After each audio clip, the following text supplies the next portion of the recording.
By the end of this video, you will know exactly which 6 habits are quietly telling the world you don't respect yourself and how to cut every one of them out starting today. Picture a man in a meeting, watching his idea get taken by someone else, and instead of saying a word, he laughs along and pours himself more coffee. That's not patience. That's erosion. And later I'm going to show you the one habit on this list that looks like strength to everyone watching but is actually the loudest signal of weakness a man can send. If you know exactly which habit that is already, type I know in the comments right now before we get there. You wake up and check your phone before your feet touch the floor. Before you've had a single private thought of your own, you've already absorbed 40 other people's opinions, arguments, and outrage. You get to work and someone makes a comment about your idea in the meeting, not cruel, just dismissive, and you feel that familiar tightening in your chest, the urge to explain yourself, to justify, to make sure everyone in the room understands you're not what they think you are. You go home and your partner asks how your day was, and you give the version of the story where you come out looking fine. Not because you're lying, because some habit deep in you flinches at the thought of looking anything less than fine. None of these moments feel dramatic. That's exactly the problem. Weakness, real weakness, rarely announces itself with a single collapse. It leaks out in 100 small surrenders a day, the apology you didn't need to give, the opinion you swallowed, the reaction you let slip before you had a chance to choose it. And each of those leaks costs you something specific, your energy. Because performing for an audience is exhausting. Your self-respect because you know somewhere underneath that you're not being fully honest. And your peace because a man who is constantly managing what other people think of him is never actually at rest. Marcus Aurelius wrote his private notebook, what we now call Meditations, as a man surrounded by flatterers, enemies, and an empire that wanted a piece of him every single day.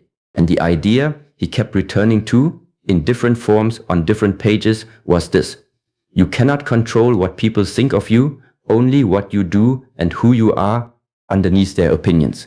He wasn't writing that as a comforting bumper sticker. He was writing it as a survival tool, because he understood that a man who needs the world's approval to feel steady has handed his entire nervous system to strangers. That's the frame we're going to use for the rest of this video. Not be tough, not don't care about anything. Something much more precise than that. Here's the core idea, and I want you to hold on to it, because everything else in this video builds on it. Strength is not the absence of reaction. Strength is the space between what happens to you and what you choose to do about it. That's the whole law. A weak man reacts instantly, explains himself constantly, and needs an audience to confirm his worth. A strong man, a stoic man, in the oldest sense of that word, creates a gap. He lets the provocation land, lets the impulse rise, and then decides on purpose what happens next. Let's be precise about what this does not mean, because this is where most men get it wrong and end up worse off than when they started. It does not mean going silent and cold, refusing to explain yourself out of some misguided idea that talking is beneath you. It does not mean suppressing every emotion until it comes out sideways in your health or your relationships. And it absolutely does not mean becoming indifferent to the people who love you, mistaking numbness for discipline. Real stoic strength is not the man who feels nothing, it's the man who feels everything and still chooses his response instead of being dragged by it. Compare that to what actually gets rewarded around you right now. Modern culture rewards the loud reaction, the quote tweet, the public call out, the instant hot take. It rewards visible busyness over quiet competence, constant self-promotion over understated confidence, and reflexive defensiveness over the discomfort of just sitting with criticism for a second before responding. Every algorithm on your phone is trained to reward the fastest, loudest, most reactive version of you. So when we talk about these 6 habits, understand that you're not just fighting your own instincts. You're fighting a system that profits from you staying weak in exactly this way. Let's get into the 6 habits, starting with the one that's easiest to spot in yourself and building toward the one most men never even recognize as a problem. The first habit is over-explaining yourself to people who never asked. Picture this. You show up 15 minutes late to a family dinner because traffic was bad, and instead of just saying, "Sorry, I'm late, traffic was rough," you spend the next 10 minutes narrating the entire route, the construction on the highway, the accident you saw, the alternate road you considered building a case, like you're on trial and need the jury to acquit you. Nobody asked for that, nobody needed that, but something in you couldn't let the moment sit without full justification. Epictetus, a man who spent part of his life enslaved before becoming one of the sharpest minds of his era, taught that other people's judgments of you are not actually yours to control or fix. He said, in effect, that it is not events that disturb us, but our opinions about them, and that applies just as much to other people's opinions of you as it does to your opinion of your own circumstances. When you over-explain, you are implicitly agreeing that their judgment is a problem you need to solve. You are handing them the gavel. Psychologically, this connects to something called the spotlight effect, the well-documented tendency to believe other people are noticing and judging you far more than they actually are. Most people, most of the time, are far too consumed with their own lives to be building a case against you. The traffic story you spent 10 minutes justifying, nobody at that table remembers you were even late by the time dessert comes out. But you remember. You remember because you performed for an audience that was never really watching that closely. Here's the reframe. The need to explain yourself isn't politeness. It's often a request for reassurance, dressed up as information. And once you see it that way, it stops feeling like a character flaw and starts feeling like a habit you can simply retire. Today, the action is small but sharp. The next time you're late or you make a decision someone might question, give one sentence, then stop talking. Let the silence sit there uncorrected. You'll feel the urge to fill it. Don't. The second habit sits one level deeper because it's not about words, it's about your face, your body, your very first reaction in the half second after something provokes you. Picture a man in traffic and someone cuts him off without signaling. His jaw tightens immediately. His hand is on the horn before he's even decided to use it. He tailgates for the next quarter mile, muttering, replaying it, letting one stranger's carelessness rearrange his entire mood for the rest of the drive. That instant hijacking, that's the second habit. Reacting before you've decided to react at all. Seneca, writing an entire essay on anger, called it a temporary madness, something that in the moment convinces you it's justified and even necessary, while quietly costing you your judgment the whole time it has hold of you. His argument wasn't that anger is never valid. It was that acting from inside it in the heat of the very first spike almost always produces a worse outcome than if you'd simply let 5 seconds pass first. Here's a quick question for you, and I want you to actually answer it in your head before you keep watching. Think of the last time you snapped at someone. Was the outcome better because you reacted instantly, or would it have gone better if you'd waited even 10 seconds? There's a well-known concept in psychology called the amygdala hijack, the way a perceived threat can override your rational thinking for a short window before your prefrontal cortex catches back up and lets you actually think clearly again. That gap is real, it's biological, and it's not a character flaw. But knowing it exists means you can build a bridge across it instead of falling in every single time. The reframe here is important. The instant reaction was never proof of your strength. It was proof the other person still had a hand on your steering wheel. Today's action is almost embarrassingly simple. The next time you feel that jolt, count to 5 before you say or do anything. 5 seconds. That's the whole practice. It will feel like nothing. It will change almost everything. Notice something as we move forward. These first 2 habits were about what leaves you, words you didn't need to say, reactions you didn't need to have. The next ones are about what you're constantly trying to pull in from other people. That's the shift. Keep it in mind. The third habit is fishing for reassurance. It shows up in small, almost invisible ways, posting the workout photo and then checking who liked it 4 times in the next hour. Sending the text and rereading it, wondering if it sounded needy, then reading the reply 3 times looking for warmth that might not even be there. Asking your partner, does this look okay? Not because you actually doubt the outfit, but because you want the small hit of being told you're fine. None of this looks dramatic from the outside. That's exactly why it's so easy to miss in yourself. Marcus Aurelius warned himself in his private writing against needing to be praised, noting that the healthiest kind of action is the kind that's satisfying to you the moment it's done, without needing anyone else to confirm it was good. He wrote this to himself privately, which tells you something important. Even an emperor, a man surrounded by people whose entire job was to flatter him, had to actively fight this pull. If he had to fight it with that much power, you're not weak for feeling it. You're human. The question is whether you keep feeding it. There's a concept in psychology called social comparison theory, our tendency to determine our own worth by measuring ourselves against others, especially in ambiguous situations where we're not sure how we're doing. Constantly checking for reassurance is social comparison in its most exhausting form. You're outsourcing your own sense of "am I okay?" to a stream of other people's reactions, most of which are half distracted and mean far less than you're treating them as meaning. Here's the reframe. Needing reassurance doesn't make you needy as a person. It makes you a person whose sense of worth currently lives outside of himself, in other people's hands, where it's never actually safe. The action for today. Pick one thing you did recently that you're proud of and do not tell anyone about it. Let it exist only for you. Notice how uncomfortable that is. That discomfort is the exact muscle we're trying to build. If you've made it this far, you already think differently than most people watching this. Most viewers drop off long before the halfway point, and you're still here, which tells me you actually want this, not just the feeling of watching a video about it.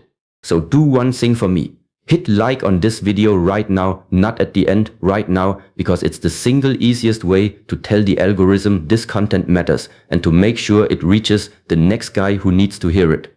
And remember that open loop from the start of this video, the habit that looks like strength but is actually the weakest one on this entire list. We're 2 habits away from it.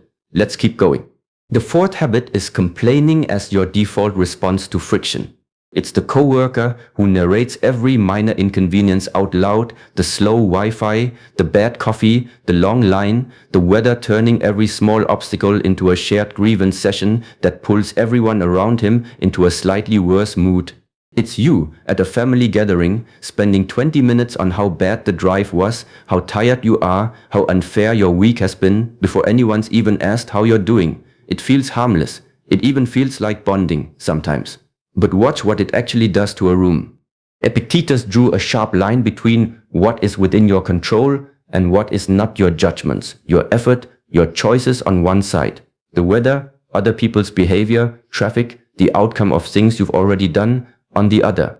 Complaining is almost always energy spent narrating the second category, as if it belongs to the first, as if describing your frustration with the traffic will somehow unhappen the traffic. It won't. All it does is spend your energy on a category of life that was never yours to spend energy on in the first place. There's a real psychological cost here too, tied to something researchers call co-rumination, the habit of repeatedly dwelling on problems with others in a way that feels like connection in the moment, but actually deepens and prolongs the negative mood for everyone involved, rather than resolving it. You think you're venting, you're actually rehearsing your own bad mood, out loud, with an audience, until it's more deeply grooved into your evening than it needed to be. Here's the reframe, and this one matters. Complaining isn't honesty. Honesty is saying today was hard once clearly and moving forward. Complaining is replaying the hard part on a loop for anyone who will listen, as if the replay will somehow fix it. It won't. The action for today is a simple filter. Before you voice a complaint, ask yourself one question: am I saying this to solve something or just to release pressure onto whoever's nearby? If it's the second one, take a breath instead and say nothing. The 5th habit is avoiding disagreement to keep the peace, nodding along in a meeting when you think the plan is wrong, laughing at a joke that actually bothered you, agreeing with a friend's decision you privately think is a mistake, all because the 3 seconds of friction it would take to say your real opinion feels more expensive than the cost of staying quiet. Here's the counterintuitive part most men miss completely. This one usually gets mistaken for being easygoing. It isn't. Easygoing is genuinely not minding. This is minding a great deal and hiding it every single time. Seneca wrote about the exhausting cost of trying to be all things to all people, how a life spent shaping yourself to whoever's in front of you leaves you, by the end of the day, belonging to no one, least of all yourself. Every time you swallow a disagreement to avoid 3 seconds of tension, you are trading a piece of your actual position for a moment of surface-level comfort. Do that enough times, across enough years, and you wake up one day unsure what you even think anymore because you've spent so long reflecting other people's opinions back at them instead of stating your own.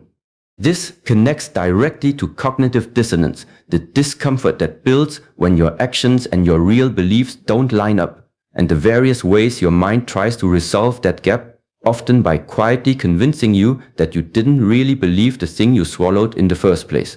Chronic people-pleasing doesn't just cost you in the moment. Over time, it can genuinely erode your ability to know your own opinion because your mind starts editing your beliefs to match your silence just to make the discomfort go away. The reframe, disagreement, stated calmly, is not conflict, it's respect for the other person's ability to hear something real from you instead of a performance. The action for today, find one small moment where you'd normally agree just to keep things smooth and instead say calmly, actually, I see it differently. Not aggressively, not as a challenge, just as a fact about where you stand. Watch how much less it costs you than you feared it would. Now here's the one I promised you at the very start of this video, the habit that looks the most like strength, that gets the most praise, and that is quietly the weakest thing on this entire list. The sixth habit is broadcasting your effort, turning your hard work, your hustle, your suffering into content for other people to witness. The 5 a.m. gym selfie, captioned like a small sermon, the just close another deal post, the constant, low-grade narration of how hard you're grinding, how little you're sleeping, how much you're sacrificing, all of it aimed outward, all of it needing witnesses. It looks like discipline, it gets likes, it gets called inspiring in the comments. And underneath it, almost every time, is a man who cannot let his effort exist quietly, because some part of him doesn't fully believe the effort counts unless someone else saw it happen. This is the paradox the whole video has been building toward. The man who needs an audience for his strengths has already quietly admitted that his strength isn't real to him without one. Marcus Aurelius, again writing to himself and no one else, made a point of noting that the things worth doing are worth doing whether or not a single other person ever knows you did them. That the deepest test of your own character is what you do when there's no one left to perform for.